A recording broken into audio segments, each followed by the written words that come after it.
Here's a USB flash drive. I plug it into the laptop, and initially it is asking here in the lower right corner what to do with it, and then it opens this file explorer window. But if I remove the drive from the laptop, then that file explorer disappears. So plug in the drive, explorer appears, and remove the drive, explorer disappears. Now how to make that explorer remain there and not close?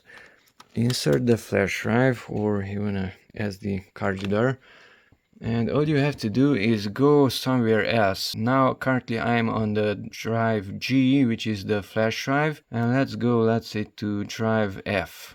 Now with this tiny modification, whenever you unplug the flash drive, the drive disappears but file explorer remains there. Now if I insert it again, another file explorer appears, because that's how it's set up whenever a drive is inserted, a removable drive, to open a file explorer. Okay, now since I did not change the path of this one, I did not click on a different drive. Now when I remove it, that one disappears. The same thing with a card reader, an SD card inside the card reader.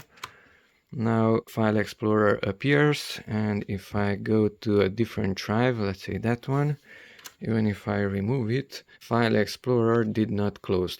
So by going to a different drive, you can make that file explorer remain on your desktop and not go away